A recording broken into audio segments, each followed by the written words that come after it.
working with, among other areas and subjects, war casualties.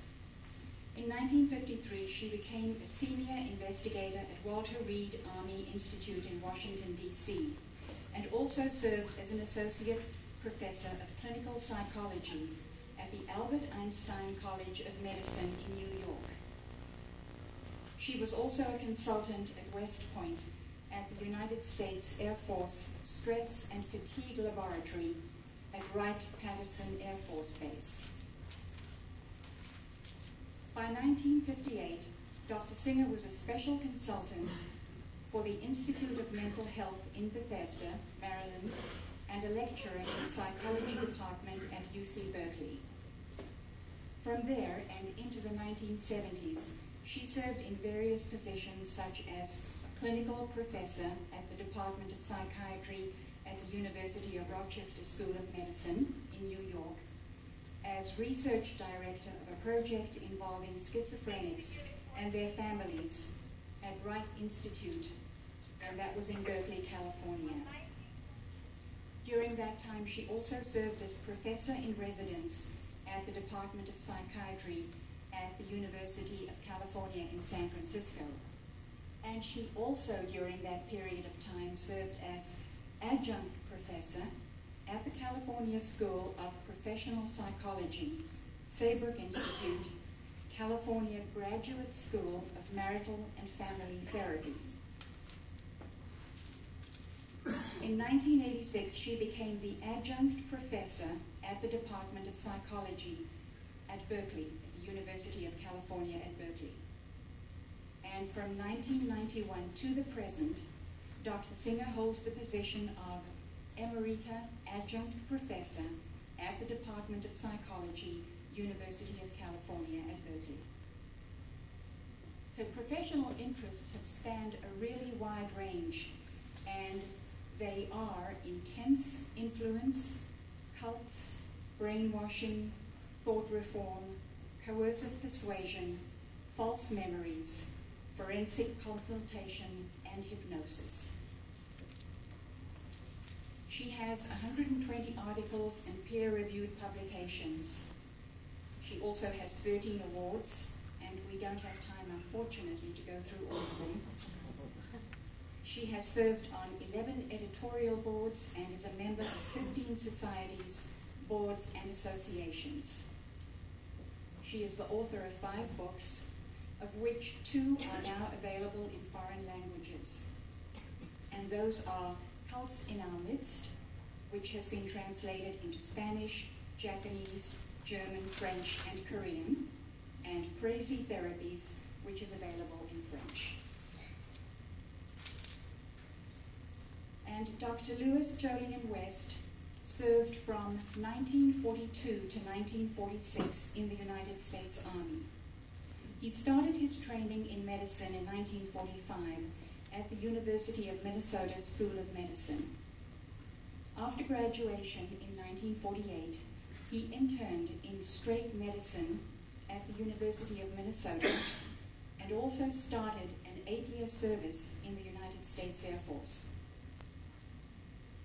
From 1949 to 1952, he did his residency in psychiatry at the Payne Whitney Clinic of the New York Hospital Cornell Medical Center. During this time and up to 1956, he also saw service in the United States Air Force Medical Corps and saw promotions from lieutenant to major. In 1952 to 1956, he was chief of psychiatry at the Lackland Air Force Base in Texas. And then from 1954 to 1969, he was professor and head of the Department of Psychiatry, Neurology, and Behavioral Sciences at the University of Oklahoma. From 1969 to 1981, he was psychiatrist in chief at the UCLA Medical Center.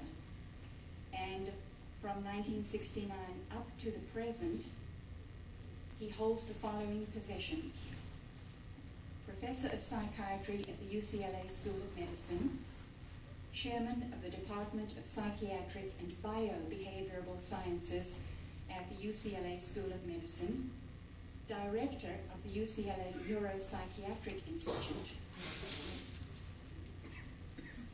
He has received the following honors: the Benjamin Rush Gold Medal Award from the American Psychiatric Institution, Commendation for Exceptional Service from the United States Veterans Administration, the Karolinska Institute Medal from Stockholm, Sweden, Outstanding Achievement Award from the Southern California Psychiatric Society, the Leo J. Ryan Award from the National Cult Awareness Network, Doctor of Humane Letters from the Hebrew Union College, National Consultant, oh, this is an appointment.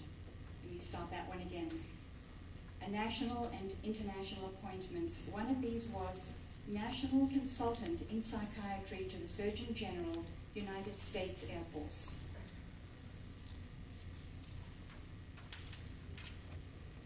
National Advisory Mental Health Council, United States Public Health Service, White House Conference on Civil Rights, National Advisory Committee on Alcoholism to the Secretary, Department of Health, Education and Welfare, Special Medical Advisory Group, United States Veterans Administration, American Advisory Board, Jerusalem Mental Health Center, Israel, Consultant to the Surgeon General, United States Army Medical Research and Development Command. And the appointments continue. He's been appointed to the Board of Advisors, American Family Foundation, and he is a member on the committee to review the health consequences of service during the Persian Gulf War. Dr. West has also published 8 books and monographs. He has published 11 conference proceedings and over 184 journal articles and chapters in various books. And one of his greatest achievements, which he himself considers such, is his marriage of 54 years to his wife, Catherine.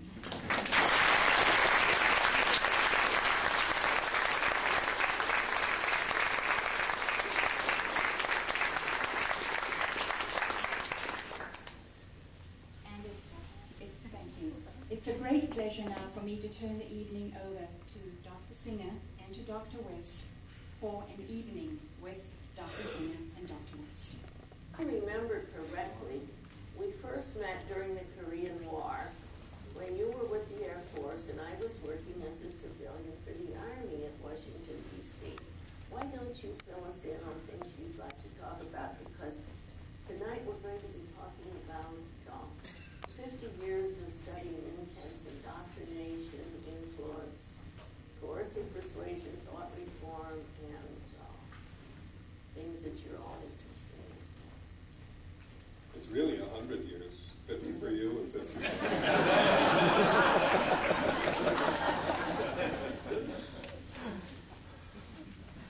I remember Margaret Thaler, as she was then. Tall, slender, and extremely attractive lady. At a research conference, I think it was in Durham, North Carolina. Yes, that was the first one where we met. And the topic of that conference, I believe, was on the effect of drugs on emotions, or some such thing, wasn't it? Yeah, and it had something to do with stress. And I was down from Walter Reed because I'd been interviewing people while they were continuously hooked up and monitored with Mort Reiser and Herb Weiner in the study. See, the Army, at that point in time, and probably still to this day, the most days lost are from people having peptic ulcers and hypertension. And we were studying what, if anything, did stress in the military life have to do with the course of those two disorders primarily. And what you're not mentioning is that in the course of that research, Margaret Thaler, using psychological instruments only, one psychological test, was better able to predict the onset of peptic ulcers in Army personnel than all the medical tests, including the x-rays. And there are many other examples of things that Margaret Thaler and subsequently Margaret Thaler Singer has been able to do with an uncanny talent that caused me on one celebrated occasion when I was a witness in the trial of Patricia Hearst, and the irritated prosecutor asked me why it was that I put so much confidence in the testing that Dr. Singer had done of Patricia Hearst in order to arrive at my conclusions about her. And I told him, because she's a witch.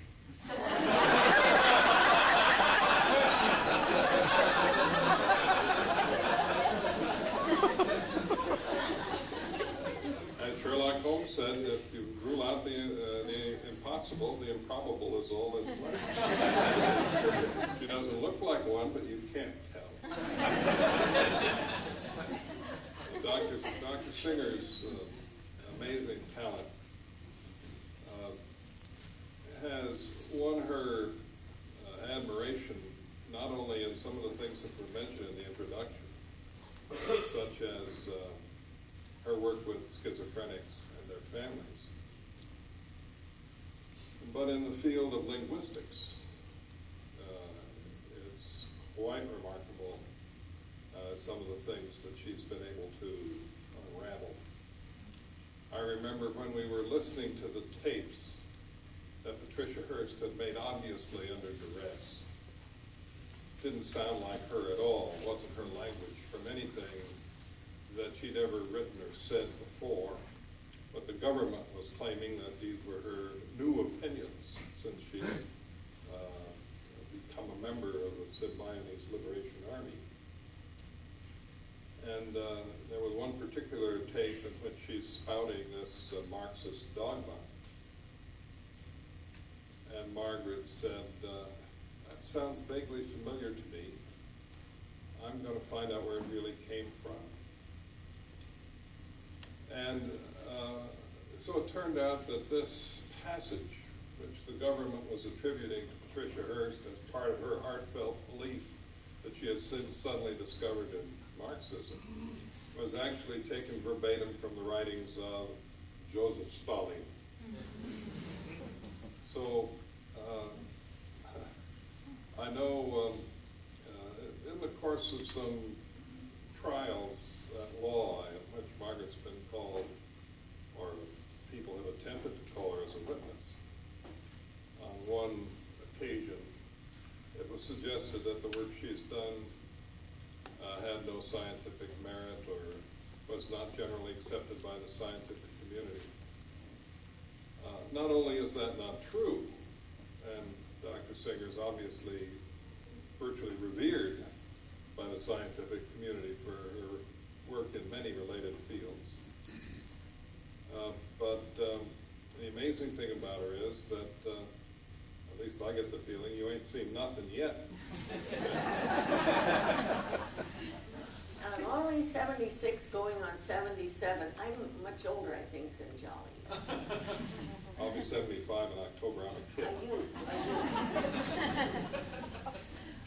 When we were called by Judge Carter to work on the Patty Hearst trial, he called me Judge Carter called about 4 o'clock or so one afternoon and said that he was going to be appointing Dr. West and me to go and evaluate Patricia Hearst to see if she was capable of standing trial. And so I felt very, very honored that Jolyon West would be there and that we could work together and do an evaluation together. And how it ended up was with his gracious wife, we moved in a couple of secretaries, a Xeroxing machine, and we made a report that was, 300 some pages for the judge. Because from the testing that I did of Patricia Hearst and interviewing and Jolly's work, we felt that the judge who had appointed us really should get the fullest picture of what had happened to her, because we were going to say that she was capable of standing trial. And just so you can walk into the court is about the criteria that has to be met. We wanted the judge to know what all had been done to this woman, because this was the first time in recorded history that a person who had been kidnapped had been made by her captors to go and rob a bank, and then she was standing trial before her captors ever went to trial. In fact, the government tried to get her captors to testify against her with a promise of leniency if they would. But that was political, and you have to understand that this was Watergate time, and at the time that Patricia Hearst was kidnapped, Richard Nixon was president of the United States, and Watergate was just a hotel. But by the time she was finally captured a year and a half later, Richard Nixon had just resigned the presidency, and the first thing his successor, Mr. Ford, had done was to pardon him.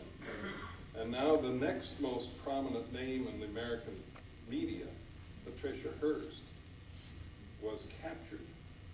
And what was the government going to do about her, given the fact that the Hearst family were big Republican supporters of Mr. Nixon and of the party? And so the word came down, this case must be tried. It would have been a political disaster if the government had not put her on trial, because it would have been said that this was favoritism of some sort. And since the average American, according to the polls, thought she was just a bad girl who should be punished anyway for having shamed her parents, she was tried, and in the fullness of time, and with all the resources of the government brought to bear, this essentially innocent victim of violence and cultic control was convicted of bank robbery and spent some years in prison. But that was just really a minor episode in our history of adventures. Going back to those early days when I was still in uniform and you were working for the Army, a lot of things were happening that reverberate right down to the present with respect to, let's say, public policy issues concerning mind control, brainwashing, thought reform, coercive persuasion, and all these terms that have to do with what can be done to influence people to behave in ways and even to become different from the way they were before,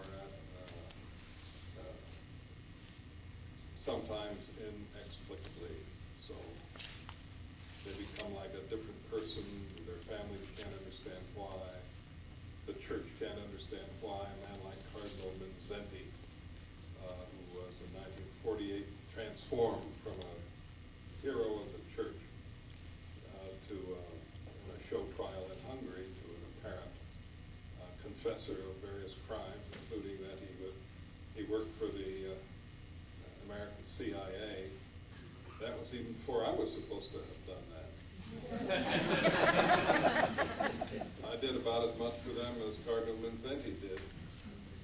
But one thing, I'd be interested to get your reflections on this, Margaret, that has impressed me is that our government has never had a policy about this. I examined a number of people who were subjected to persuasive techniques by their communist captors to make false confessions of germ warfare. And the Air Force wanted to know. These were all flight personnel. many of them aces from World War II, or decorated veterans.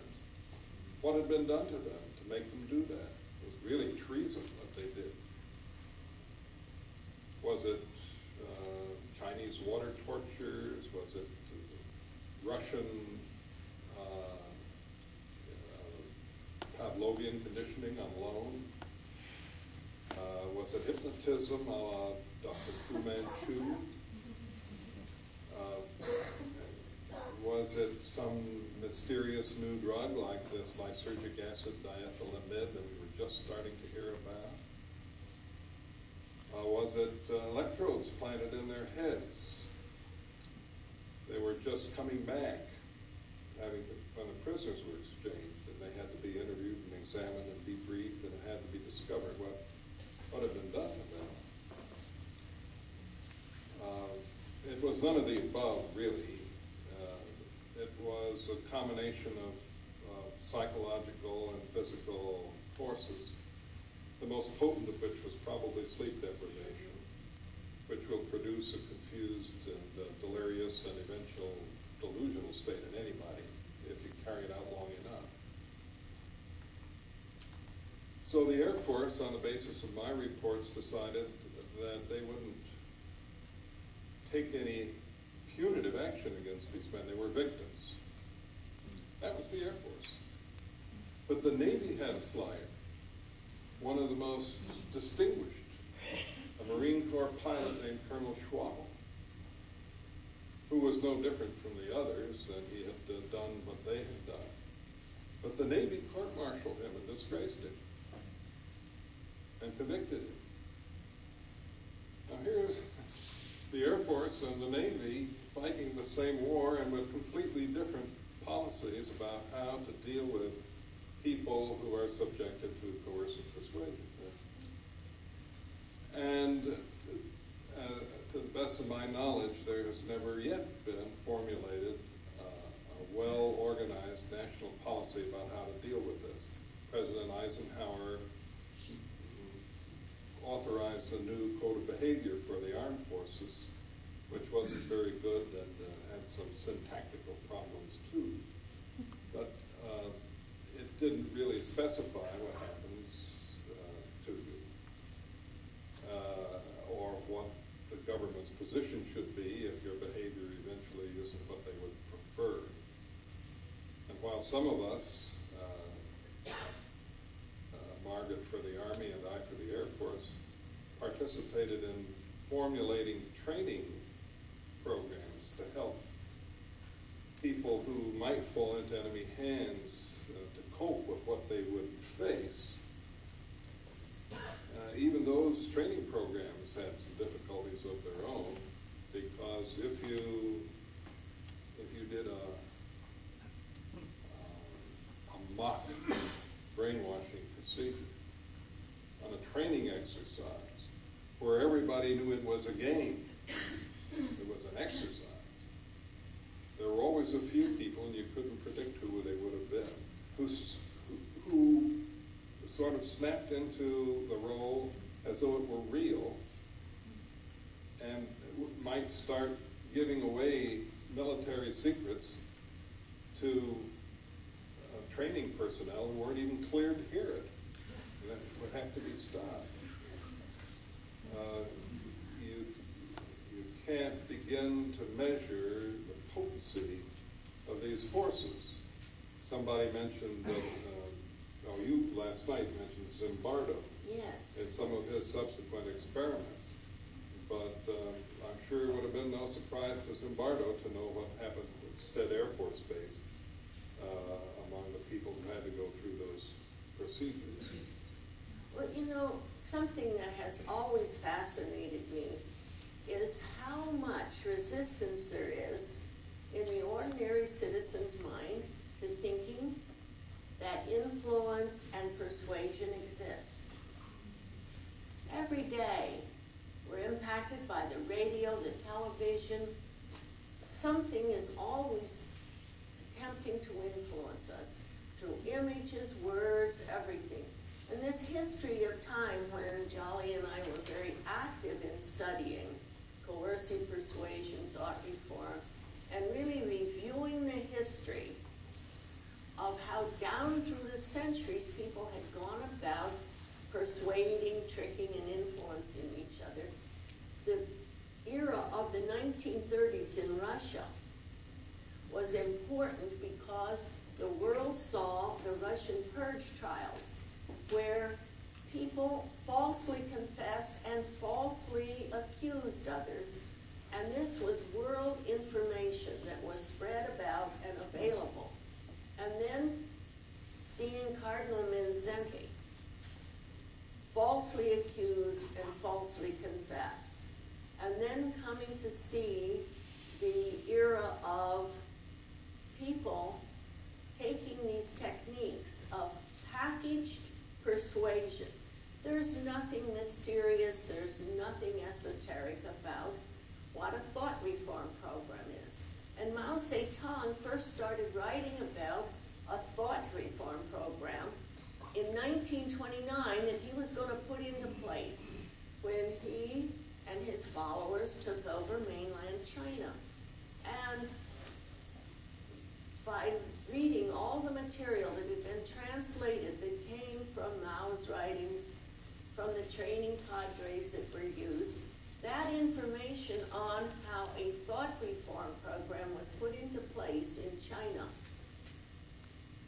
illustrated so clearly, and it's something that cult apologists here in the U.S. have not gotten because they never read the basic materials and grasped that for centuries mankind knew, and it's even in old books of Proverbs, that the easiest way to catch flies is with honey, not vinegar. And there was nothing in the entire literature of, if you want to get behavior out of people, you don't hold a gun at the head. So that during this era when all of you were in cults or having some of your loved ones in cults, people who read, people who knew the literature of influence and persuasion techniques, who were even up to taking, say, Phil Zimbardo's basic courses in social psychology, knew that in order to change people's behavior and attitudes, you don't have to lock them up in prison, you don't have to hold a gun at their head. The evidence in the scientific literature and in the history of mankind is gun at the head stops activities. It does not produce a smiling, cooperative person that will, give you military secrets or create stories or an attitude that you want. But those of us that have taken a look at the history of even just since 1930 up to the end of this century, what has become known about interpersonal influence and how a situation can be socially and psychologically set up to create remarkable changes in behavior and attitude. And Professor Richard Offshe and I wrote a couple of papers contrasting what Dr. West and some of his colleagues from the direct dealings with the POWs and the work that I have done with my colleagues. Mao monitored very carefully so that they didn't drive anybody crazy. They didn't drive people to suicide. The Mao thought reform programs were focused on recycling the citizens to reuse them in the new China. And the attacks in that, what Offshe and I refer to as the first generation of thought reform, that was seen in mainland China, in the revolutionary universities, in the struggle sessions, and the brainwashing thought reform of civilians was so clearly focused on an attack upon the political beliefs. See, Mao didn't care about what people believed in, only in the area of politics. And then see, when Afshi and I, Dr. West, and others got to looking at what were the modern day cults doing, they were going beyond what had happened in mainland China, in Korea.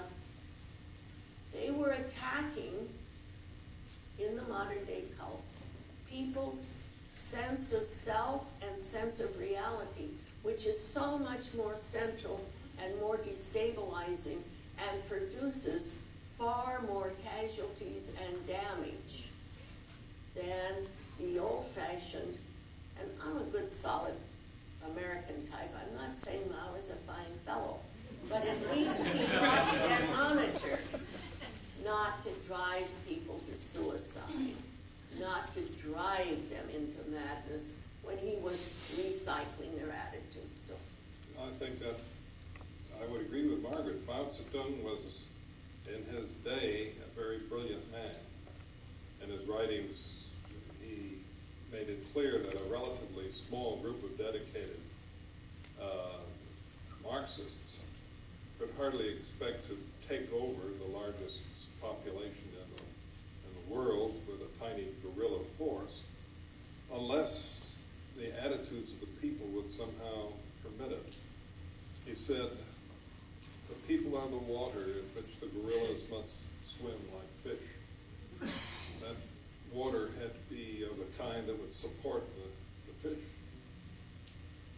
And I suppose when someone a century from now writes the history of ours and they look upon his incredible success, one of the things they'll point out is that in a country that had a succession of powerful warlords vying for control of large portions of the populace, he was the first to realize that people can be more useful to you alive than dead.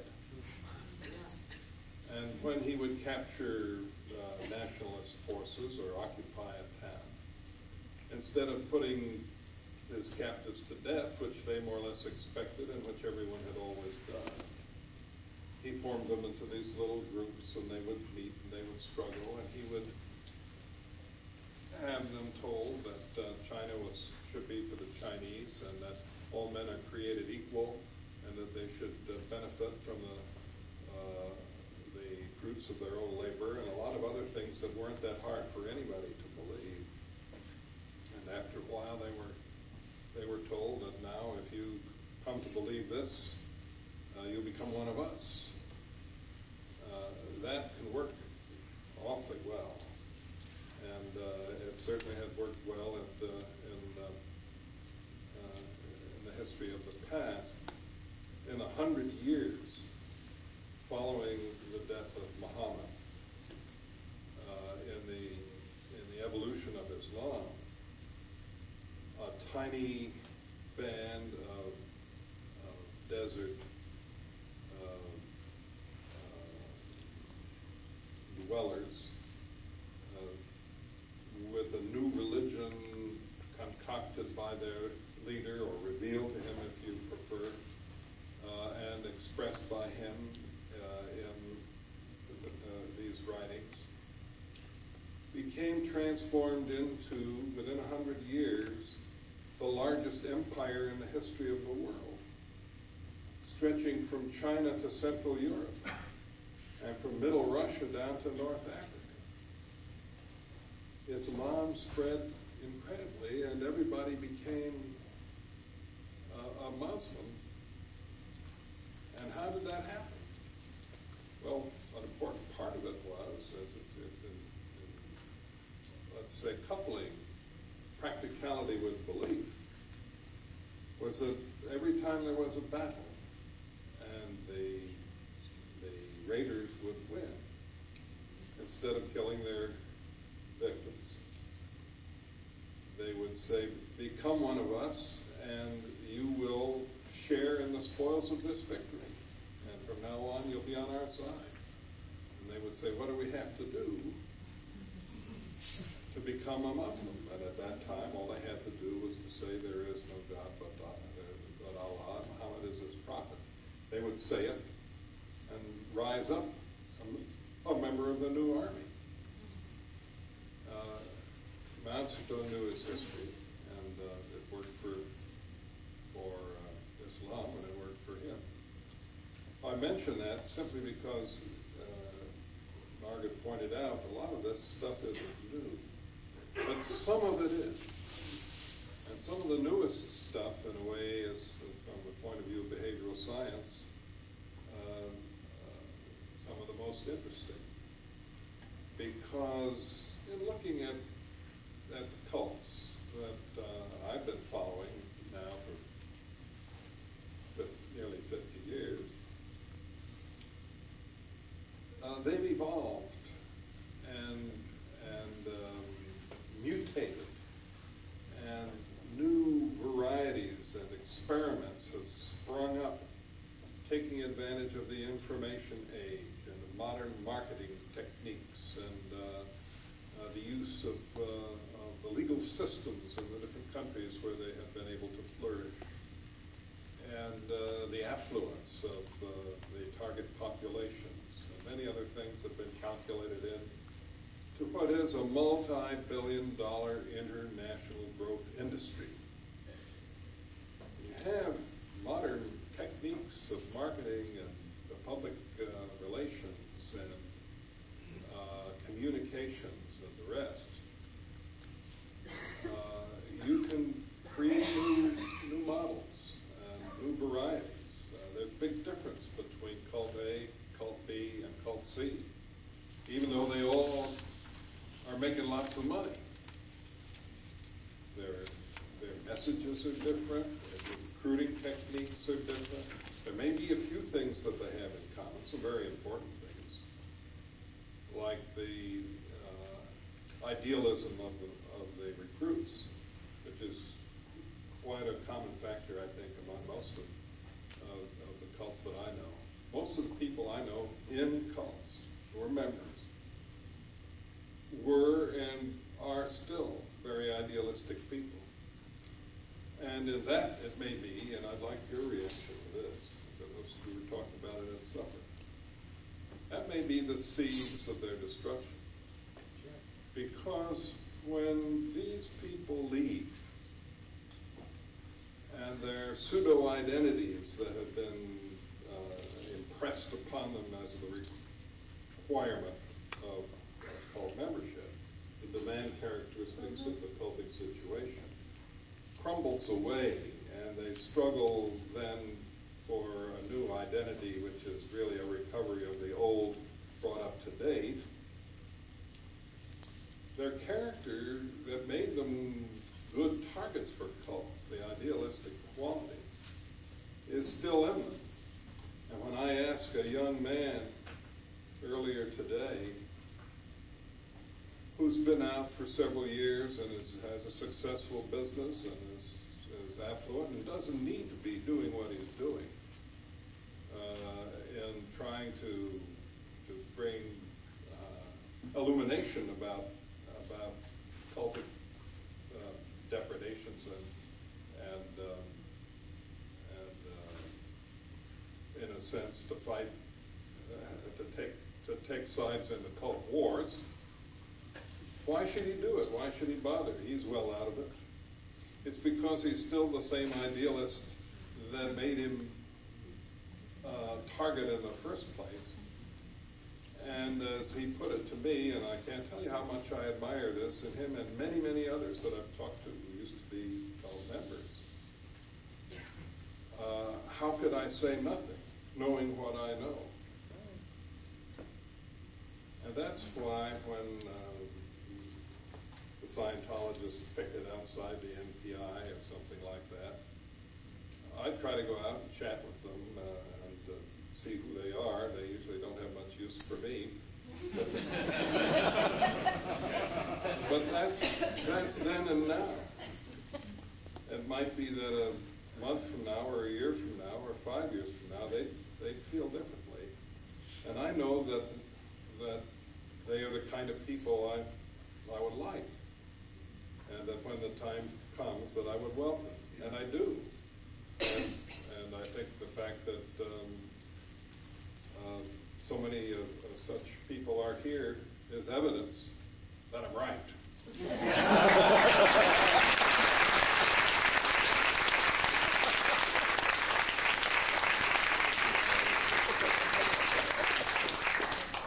I agree with Jolly. The people who get lured into, enticed, and who join cultic groups are really targeted by the recruiters. You can't start a cult with a bunch of ornery, tough, surly, disobedient people. They're too hard to manage. You don't go out looking for street toughs, surly, insolent people, ones without any desire to go, to improve themselves or to do something for mankind. You go out and you look for the ones that are obedient enough that you can get them to come with you, usually under some deception. And see, that's one of the major criticisms that the thinking world has about cult, is the amount of deception involved in the recruiting. But as Jolly is pointing out, you have to be fairly civilized, sharp-witted enough that you can learn whatever the guru, the messiah, the head of the cult wants you to learn, or they'll dump you. And they have fabulous names for getting rid of people. But you have to be basically a civilized person.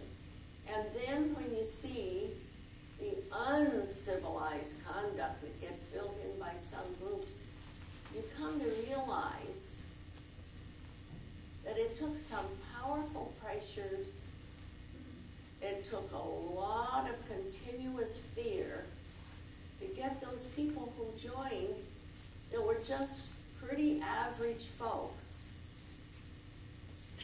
to stay and to do the uncivilized and downright unbelievable stuff that some of the members that are sent out, and in the words of the street, that are fronted off by their cult.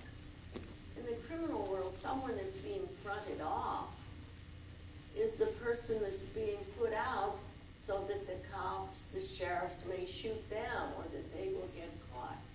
So the cults do the same thing. They front off the recruiters, they front off certain people, but those of us that have worked with so many thousands of current and former cultists, and those of you that have been here today and heard the stories of the people on the programs who told what their life had been like, what the pseudo-identity was that they took up while they were in the group, and now how they're looking at the world. And I've had some ex-members come up to me in Berkeley or when I've been giving lectures and say, you know, Dr. Singer, I want to tell you, I was the one in Brand X cult that used to cancel all your airline reservations and all your hotel reservations. And I said, you know, I caught on pretty soon and started traveling under assumed names because it's not illegal. You just pay the airline for your ticket. They want your money, but you can call yourself Rosemary McLean if you want. So that I really want to reiterate, because so many people that are here that have told their really touching stories of the goodwill they had and wanted to do, and then the various things that happened to them during their tour of duty in the various cults they've been in. I had an interesting question today. A journalist said to me, are there many people now that go from cult to cult to cult? We don't see that as much as when back in the late 60s and early 70s, it was primarily youth cults. Actually, those clumps of people organizations that I didn't think were cults at all, and still don't. They called themselves communes. Oh, that's a whole different crowd. And that's John. a very, that was a very different dynamic. It was part of the counterculture of the 60s. And they were like nodes in a reticulum all over the country. They would go from one to another. They were always welcome. And the characteristics of these groups were very different from those of cults. You could define them by their boundaries, by their power structures, by their doctrines, and so on and so forth. But they began to fail in numbers, partly because so many of them depended on drug use.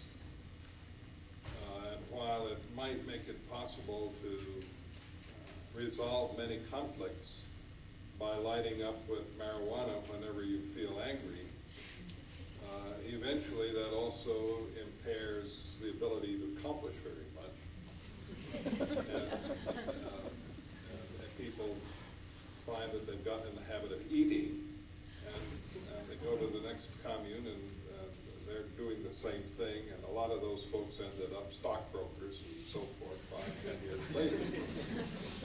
But others did not. They were still searching, and in the 70s, many of them were collected into the groups. Many who were still searching were found by mostly fundamentalist religious cults at that time. Many of them quite small.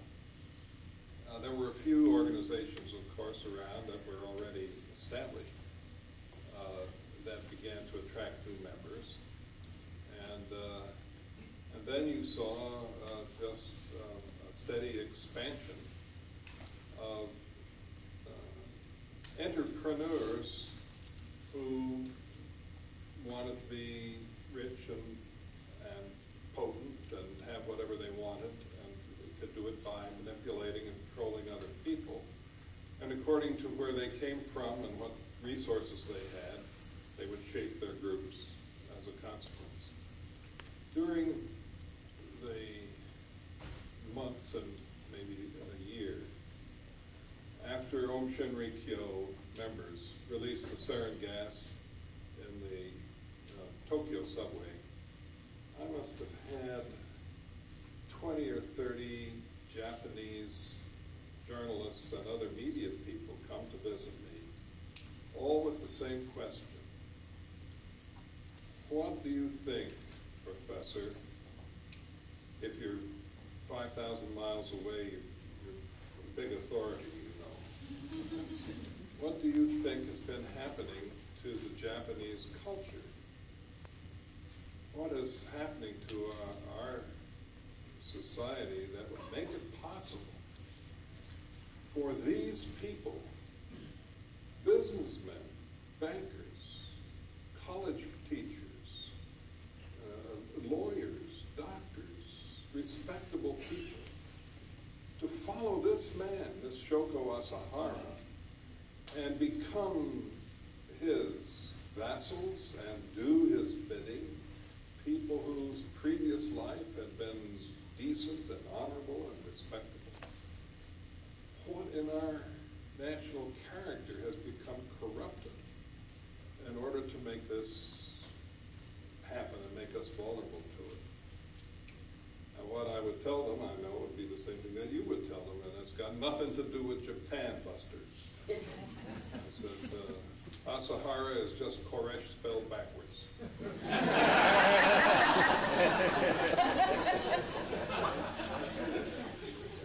These forces are universal.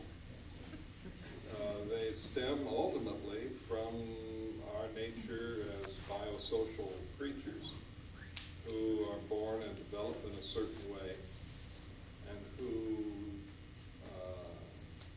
of necessity, depend in our learning and in our evolution as individuals very strongly upon the influence and communications and control of those in whose hands our lives depend. Our parents, our families, the entire power structure of any village, any family, any culture that survives. These forces are inherent, and they're still with us. And the other thing that's with us, that's built in, is a tremendous amount of sort of inert capability for the body to be influenced by the mind, which is just two ways of saying the same thing, since the mind and the body are inseparable. But emotions affect our hearts, our breathing, our skin conductance, and our pupillary size, and all sorts of other things. And that's just for starters. Anyone who's ever performed a major surgical procedure without anesthesia using hypnosis knows that it's possible for people to control information within themselves in ways that they ordinarily don't, but that the potentiality is there. And under extreme circumstances, anybody can do that. And that means then that the shaman, the curandero, the quack, and the cult healer all have at their disposal access to these forces within each individual, and which can be manipulated and controlled as part of their procedures, whatever they are. So you put together these two very innate human factors, our dependency on others and the need to trust and be guided and shaped by them, and the extent to which ideas and emotions and bodily functions are all linked up together. And what's left is a vulnerability of normal, healthy people to the manipulations of the ruthless. And the ruthless have been around for a long time. The history of quackery is a fascinating chapter that relates and ties in very much to all kinds of unprofessional therapies and cultic activities. And most cults get into healing or wellness or self-improvement one way or another, whether it's religious or mystical or pseudo-scientific or whatever the formulas are. In other words, our very nature as humans makes us potentially vulnerable to the depredations of those who are not impeded by any ethical or professional constraint, and whose motives are essentially power, money, control, and exploitation. I think 80% of the cult leaders are con men, crooks, psychopaths, people who oftentimes have tried different kinds of scams and finally worked one out. Asahara went through 2 or 3 other attempts before he finally worked out just the right blend of ingredients for Om Shinrikyo. And the same thing, if you look into the histories of people like Jim Jones, he'd already made up his mind as a teenager that he was going to be a cult leader. And he would model it after Father Divine. So once you begin to study these things in a scholarly way, and at the same time look, you might say, with clinical eyes at the consequences, you realize how great the risks are on the one hand and how devastating the consequences are on the other hand, especially in a time like ours, when society is in turmoil worldwide, and where the entrepreneur is God. Anybody who's out there and figures out a way to make a buck must have the right to do it. And the way in which most Western societies permit and encourage this ties right in then to the hands of those who are unscrupulous. And it isn't only the cultic people either. Look in the yellow pages under holistic healers, under alternative healing. They don't look under Q for quacks, because they don't list themselves that way. And look under H for hypnotists. You'll find column after column of people without doctoral degrees or proper qualifications who are combining hypnotism with crystals and Lord knows what all. And they must be making a living or they couldn't afford to advertise, right? So it's a big problem, it's a growing problem, and I think we need to keep examining what you might call the essential characteristics that make for it a continuing problem. Right, and I think so much of what Jolly said about when the Japanese journalists came to see him, they came up to Northern California to see me, and it's the stock question that we were asked when the first wave of cults started here in the U.S. The first question from journalists and from many people was, what's wrong with America? What's wrong with England? What is happening to Canada? Wherever you go to Spain, what is happening in Spain? In which people would think that something must have started molding and coming apart within the society because they don't have this historical knowledge that there have been con men and women, scam artists, hustlers, psychopaths, down through history. And some of you have heard me talk before where I have pointed out that we have historically always the ever-present self-appointed messiahs, gurus, Pied Pipers. But in times when a society is pretty well held together and the structure of a society is strong, those self-appointed Pied Pipers get only a small following. But at various points in history when the structure of societies have broken down, like at the fall of Rome, right after the French Revolution, cults sprang up not only in France but all across Europe. After the Civil War here in the United States, after World War I in Germany, after World War II in Japan, the cults that just mushroomed in Japan when Japan lost the war, a whole lot of structure disappeared, and they had just hundreds of cults spring up there. And then as Dr. West and other writers had predicted, the 60s here were a time, and it turned out to be a true prediction, when there would be enough breakdown in the society. Because remember in the 60s, we had developed at that point in time the highest divorce rate in the United States in history. All of the breakup of families, thousands of young so-called flower children traveling about, living in communes, looking for structure, and income, and an unpopular war in Vietnam also, all going on at once. Then, not only foreign self-appointed gurus started coming in, but little local entrepreneurs started seeing, hey, lots of people are looking for the answer. And we started seeing this burgeoning of cults here in the U.S.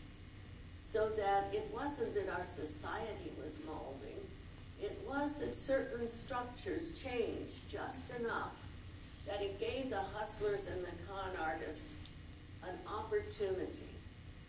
And I agree with Jolly that 75–80% of all the cult leaders, self-appointed gurus that I have been able to study were either long-term scam artists, psychopaths, people with no conscience about living off the blood, the sweat, the property of others. And that at different points in history, depending upon what was happening, people got recruited to help the scam artists. And last night I talked about, when I talk to police persons, I talk about cults being an extended confidence game, because the police are used to studying people who do fast confidence games.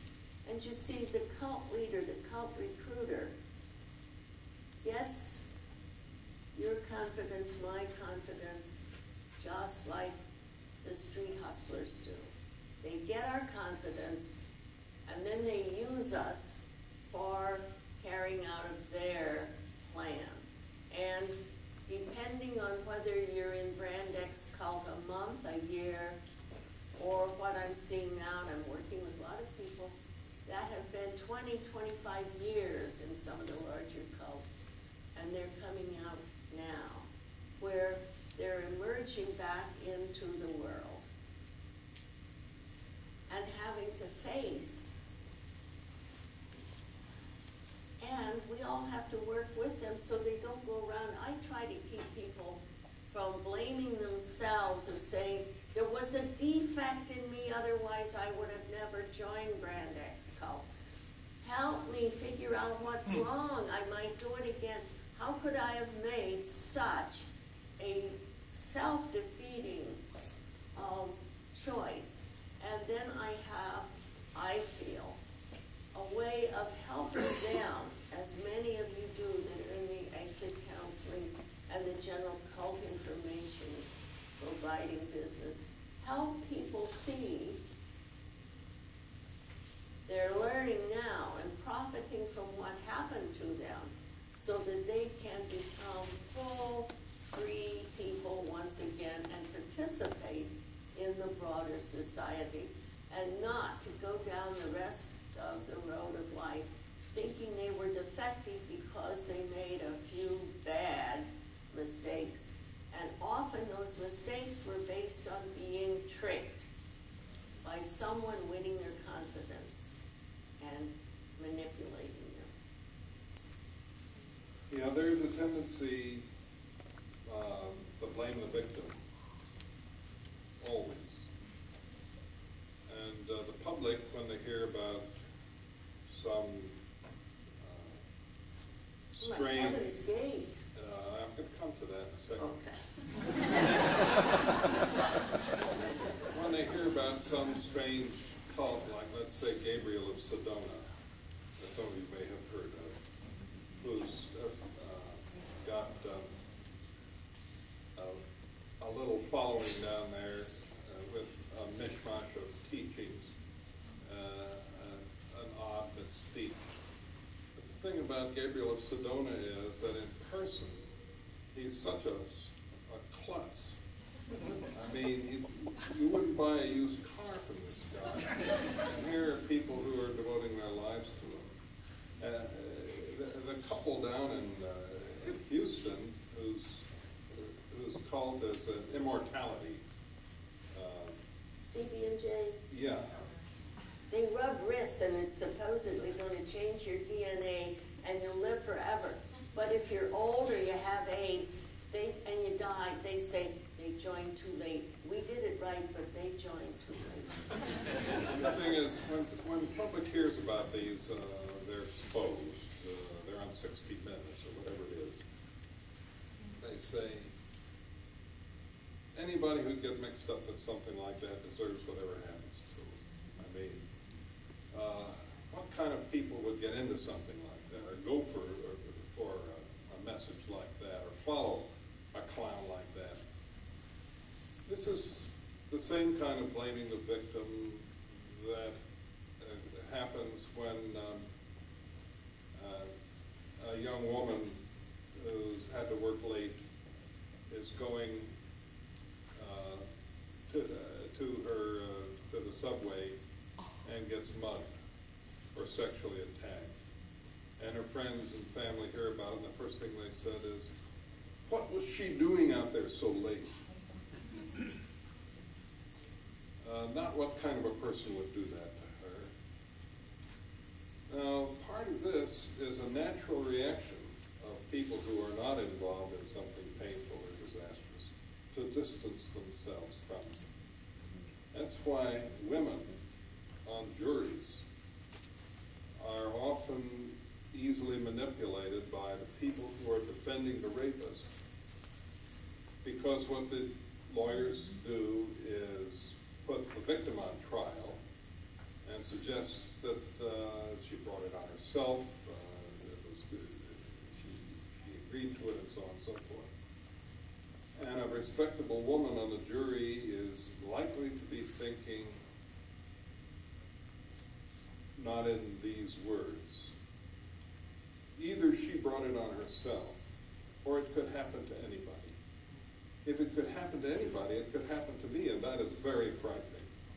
I would rather believe that she brought it on herself, because I would never bring it on myself. So probably she's no better than she should be, and the rapist gets off. Now, this tendency to blame the victim for what happens to him as a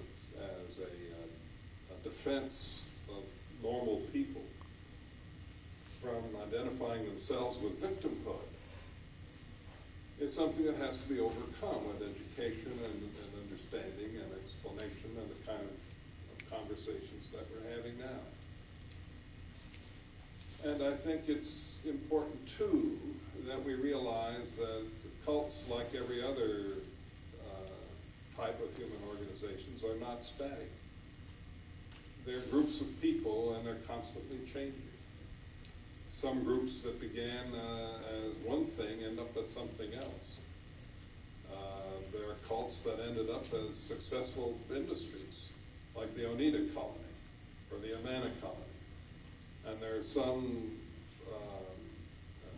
organizations that began with the best intentions, like Synanon, that evolved into a cult because of the corruption by the leader of power. As Lord Acton put it 100 years ago, power tends to corrupt, and absolute power corrupts absolutely. And if power accrues like that, corruption can take place without anyone having intended it. Furthermore, even though, let's say, 75 or 80% of cult leaders are confidence people, there are a few who aren't. Now, Marshall Applewhite was one of those, and there we get into the fact that nobody studies classical psychiatry anymore either. Even in the textbooks, you don't read so much about classical paranoia, a type of psychosis in which there is a central delusion in an otherwise well-organized character. Sometimes the paranoia can be a highly intelligent person. And in true paranoia, when it crystallizes, usually at a certain age because of certain conflicts going on, sexual and otherwise, and Marshall Applewhite was a classic case. If you took his delusion that he was not really a human being but a creature from another planet, and that he was here on a holy mission to save the earth or some of the inhabitants, and put him in a setting where there are people who have interests that are attracted by his intensity, by his certainty, by his total dedication to the, what you might say, the logical ramifications of his delusional belief. He can find someone else who will sign on. And if that second person, oftentimes a family member or a loved one, accepts the delusional belief, even though they're not psychotic, they behave as though they were, and then you have a condition that's known as folie à deux. It can involve a larger group, and often in the literature, these larger groups are family members, and it's called folie à famille.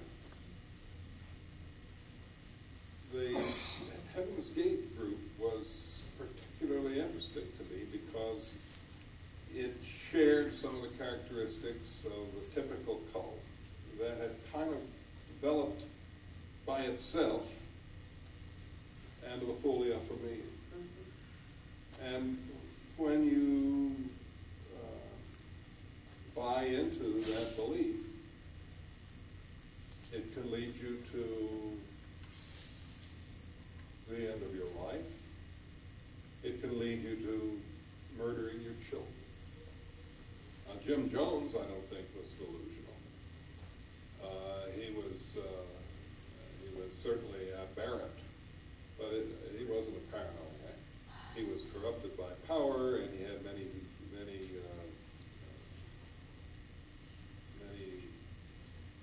warped aspects to his character and personality, and toward the end, there were a lot of things he was doing that were bizarre. And yet, when Ryan went and talked to him, he seemed to be perfectly rational. His was supposed to be a fundamentalist Christian organization in People's Temple, right?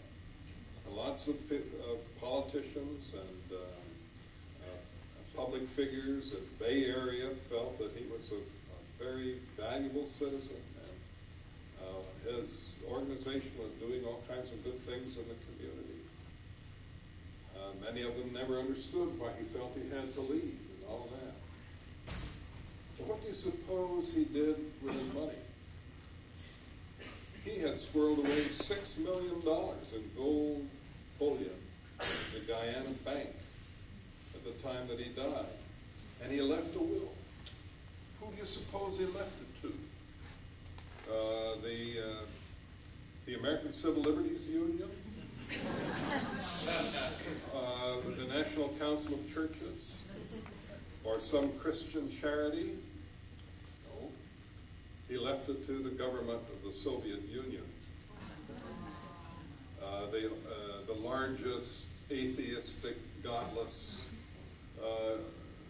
enterprise on the planet, because he was scornful of all the stuff he'd been teaching and spouting and preaching. He never believed a damn word of it. It was all in order to get his way. And David Koresh was the same, and I could name you 100 others the same way. But Applewhite was a bona fide lunatic.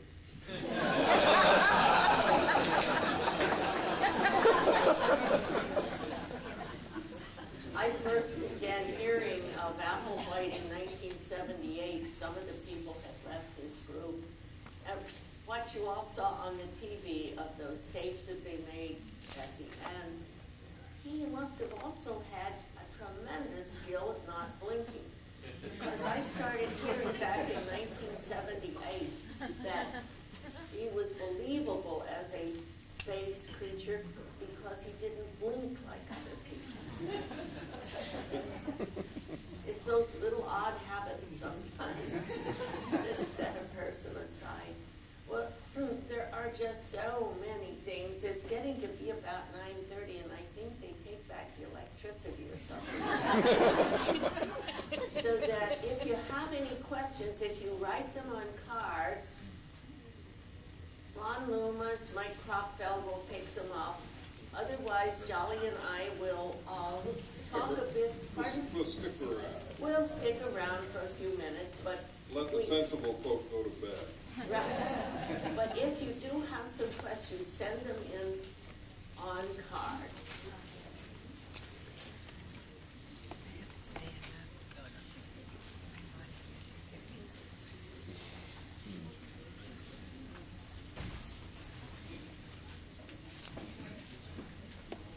Would you please share your thoughts about the phenomenon of snapping and how it relates to trauma recovery? You know the book was, what, 25 years ago? Yeah, at least 20, 25. And it was supposed to describe an epidemic of snapping. It was based upon observations of real people who had undergone abrupt personality changes, either going into or coming out of cultic situations or similar situations.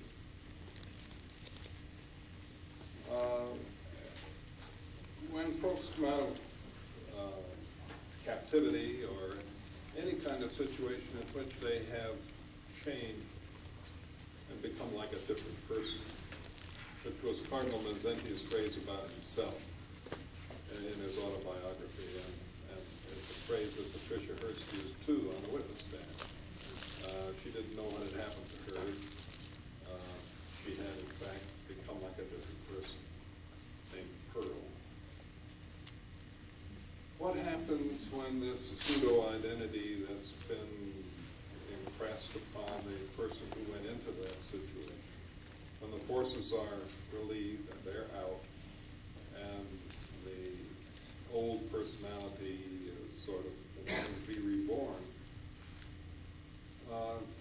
In the so-called deprogramming mode, where the transformation takes place in an atmosphere of dialogue, or as Robert Lifton observed, with the civilians who came out of China to Hong Kong that he interviewed and told about in his book, the original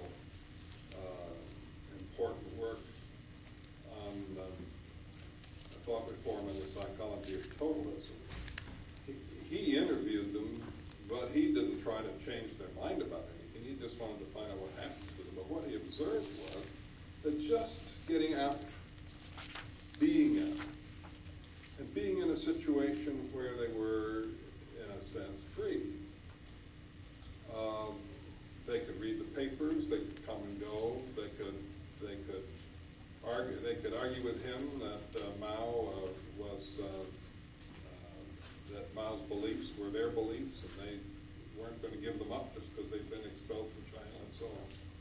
And no one would argue with them even. They could read the newspapers, they could listen to radio, and then gradually it was as though this started to crumble away, and they started asking questions, and then they started doubting, and they started remembering things that they had forgotten, and they started getting angry about some of the things that had been done to them and so forth. So snapping, I think, in my book, is just an abrupt form of this transition, which can be gradual. It is a change of persona in which I think a truer identity manifests itself.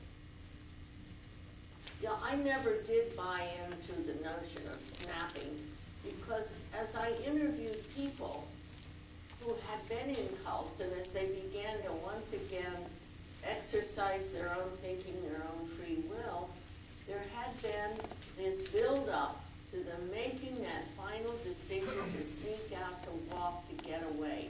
They didn't tell me something went clang, you know, like a shutter slamming against the window frame. So that, see, almost everything has to be looked at the history of when it evolves. The term snapping came from chaos theory, which was very popular in mathematics as a construct back in the era when Conway and Siegelman wrote that book.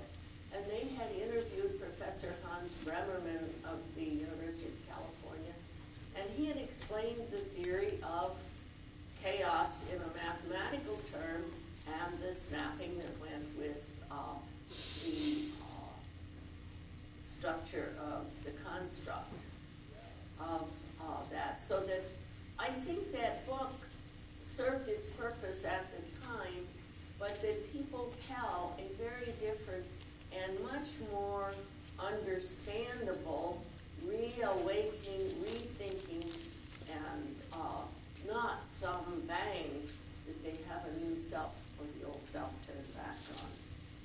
I'll read us one of the questions. This is charming. What's wrong with us all agreeing to call the phrase brainwashing? Isn't that what the public understands? The answer is yes. The term thought reform is the more classical scholarly term, and it refers to what we were talking about earlier, Mao's idea that he was going to reform political views. And as Lifton put in his book, it's like all of our experiences working with translators. Edward Hunter, an American journalist, was in Hong Kong at approximately the same era that Lifton and West and all of us were working. And Edward Hunter's Chinese translator brought the word thought across into English as brain and reform across as washing. So that was how we got a charming Madison Avenue sounding mistranslation of the Chinese. But everybody, you know, the man in the street kids know a general notion of what brainwashing is, namely having a deceptive program, and in some way you're luring and tricking someone to change or do your bidding. So I agree. But you have to, depending on where you're writing, whether you're testifying in court, whether you're talking to a group, to bring to people all of the different phrases that refer essentially to a coordinated program of exploiting influence. It doesn't necessarily work on everybody. The Chinese tried to use the method that had worked so well for them during the revolution on the American army captives, of whom there were 5,000 or 6,000, and who were subject to the thought reform procedures that had worked so well for them, and it didn't work well at all. While the Air Force prisoners were treated in a completely different way, solitary confinement, not in groups, and pressured to behave in a specific way, not to change their political views. And these methods were known not only to the Russians in the 30s, but to tough police everywhere for centuries. You have someone for a week or 10 days, you can get him to confess to anything, whether he did it or not, and at least get a pretty good percentage. The American soldiers who were captured in Korea and subjected to this process behaved themselves on the whole in an outstanding and heroic way, probably better than prisoners of war had done in any previous war, Americans or anybody else.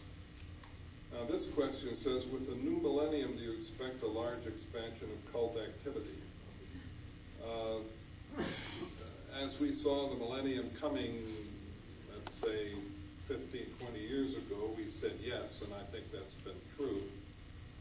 But as I watched it, I have to confess that while maybe the millennium and the comets and other extraordinary phenomena might have had something to do with it, I rather think that the explosion of cultic activity has had more to do with money, greed, and the fact that you can get away with it. And that's why it's an international growth industry, and the millennium is just a hook on which to hang it. What do you think, Margaret? Yes, there's one West Coast cult leader, a foreign lady that has been heavily recruiting in the Asian population in the West Coast. And she was making a prediction that the world was going to end the day that mainland China walked into Hong Kong to take over the new regime. And as that date neared and neared, she started changing right away and saying, I have to correct my prediction.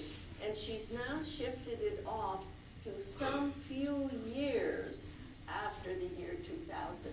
But it was just marvelous to talk with people that were in her group and who had come out to see when it was that nothing bad, there was going to be no big tumult in Hong Kong. This lady, being a good businesswoman, business person, and she runs a lot of good restaurants, has shifted the predictions into the indefinite future. So then, and there's a man here in Philadelphia that I've interviewed who has a list of 1,100 millennials groups that he's following, and so on. But it's money and greed that they're all into, whether they're saying it's the end of the world. And they've been saying that every 100 years, and they did it, you know, at 1,000, and now they're doing it again. These are known things that you can make people worry about. Yeah, it would be bad business to hang your hook on the millennium, because once it's passed, then what are you going to do for the next 1,000? Dr. West, I believe you're friendly with some West Coast celebrities. How does Hollywood view people like Travolta, Cruz, etc.? I'd say that the answer to that is that they view them with great respect and caution. In Hollywood, it's a brave man who says one word about or against the Church of Scientology, because it isn't only several very prominent film stars, but there are many other people in the industry, if you will, who are members or who are involved. And I know there was, I know of an example, in which one word in a film, what do you call it, script, film play? Screenplay. Screenplay, that's it. One word in a screenplay about baseball had one of the players, a secondary character, in a completely different context, used the word clear. And the screenwriter was called by 3 different prominent people within days. 2 of them actors, and one of them a big producer who had nothing to do with the Church of Scientology directly, urging him in the politest possible way to take that word out of there, because there are people that might be offended by its use, and you bet they took it out.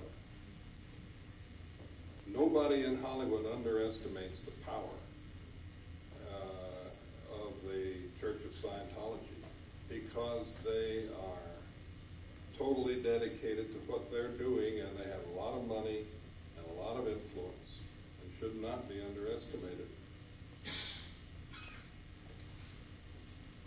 This is a general question. What about right-wing militias? How cult-like are they? On the whole, there are a few of them that are somewhat cult-like because they really adore the leader and that kind of allegiance. But on the whole, they're much more like voluntary, political kind of groups. Not too many of the militia that I have studied are really cult-like. I don't want to join them. I don't want them to grow. But they're one more set of groups that are springing up. There are a few like Posse Comitatus. Oh, Posse Comitatus, yeah. Not a nice group. Here's a question. What's the difference between someone like you, who never got into a cult, and someone like me who did? I know who wrote that, and the answer is luck.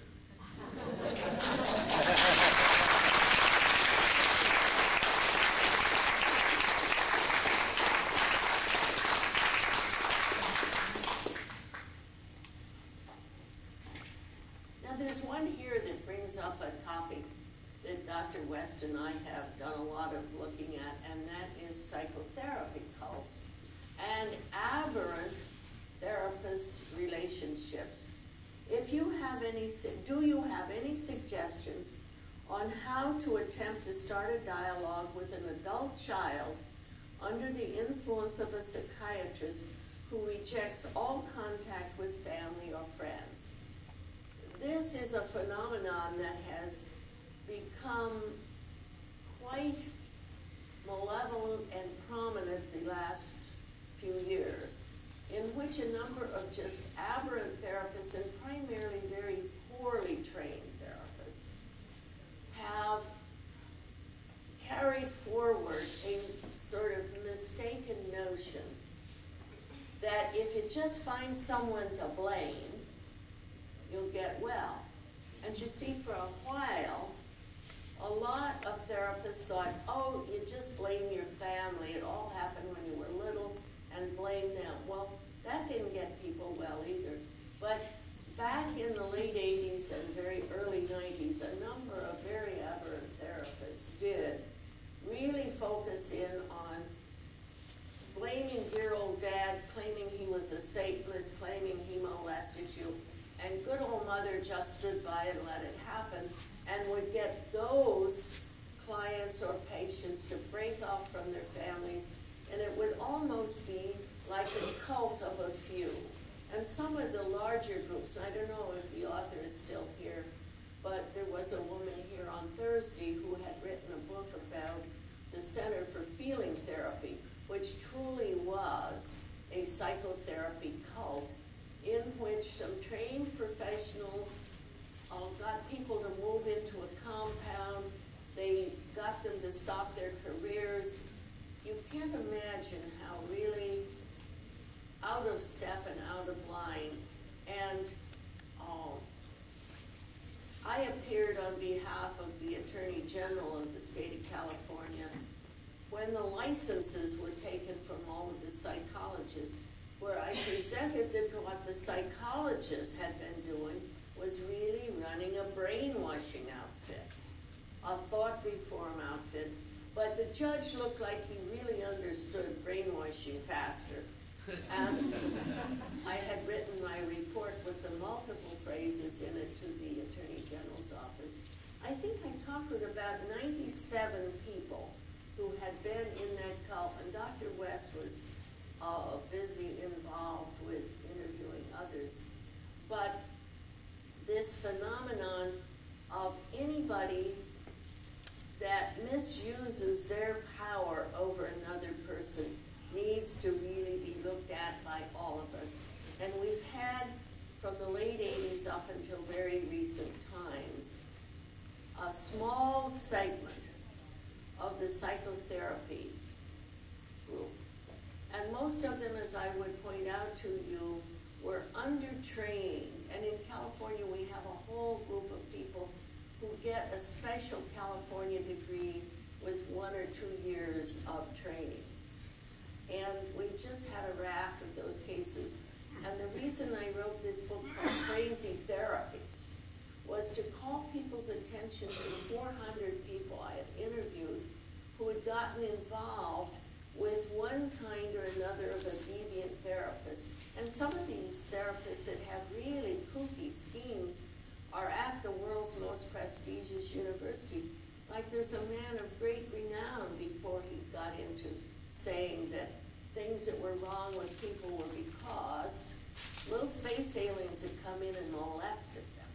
Well, I take him on in the book too, sort of pointing out the total irrationality of his reasoning in it. But there are some therapists out there, and the reason all of you who are here and interested in intense, undue, exploitative influence, keep taking a look at what this man or lady said that's happened to their loved one. They've gotten involved with a therapist, and that therapist has propagandized so that their kid won't talk to them anymore. And there are some national organizations, one's based here in Philadelphia, the False Memory Syndrome Foundation, in which a lot of parents and ex-wives and husbands and relatives have formed an association, and they've gotten many scientists at an international level who have studied influence and memory and hypnosis and false memory creation. and they can be of great help to this person with literature, contacts in that person's area. So you can check with me or look in the local phone book for false memory syndrome foundations. Well, here's one with a short answer. Dr. West, would you respond to the legal and scientific claim that the cult apologists and cults state that mind control does not exist and it has been legally and scientifically refuted? My response is, they're wrong. Dr.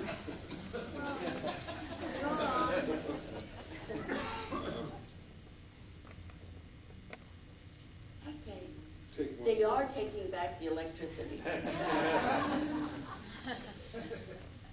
want to do one more? No, I've got, there was one here that I couldn't understand.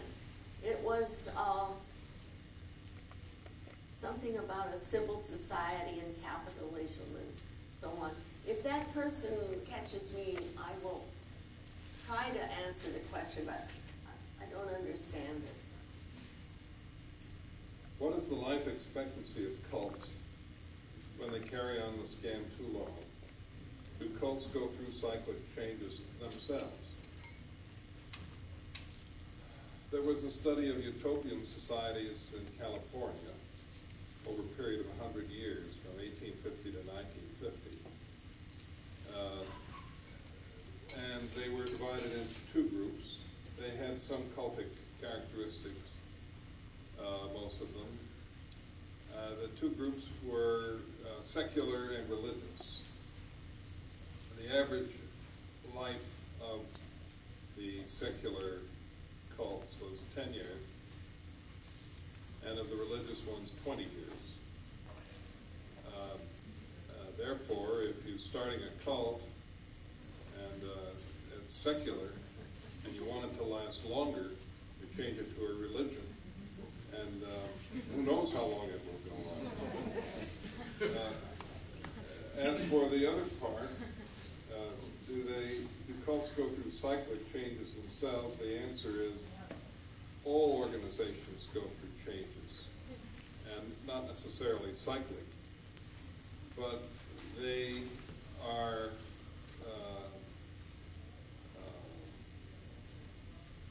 variable in their integrity. All organizations are. Nothing is assured except change itself. In the long run, I expect that none of the present successful, powerful cults will endure indefinitely. Some will fall apart sooner than others. Some will fall apart because of the internal dissidence and struggle and splintering. That's taken apart a lot of major mainstream religions, and it'll take apart a cockamamie cult a lot faster. Others will fade away. They'll just lose their appeal and kind of die on the vine, especially after the leader dies or loses potency or whatever. And some will get broken up by legal forces that will finally get to them. Perhaps successful lawsuits if their bank accounts disappear. It's amazing how fast they can vanish. And they'll go out of style. This one, that one, and the other one will go out of style. The thing that worries me is that others will come along to take their place. Until we have better education, not just of the public, but of the professions, legal and medical and psychological and others, as long as everybody understands that this is an important social problem, and we begin to try to vaccinate young people against the risks through knowledge, then we'll have a new wave of cults coming along, and I hope we can prevent that from happening. like to thank everybody for enduring until this hour. I could stay here and talk, but you see, back in Los Angeles, it's only 7 o'clock. I would like to thank you also for a very proper and enthusiastic evening. Thanks very much.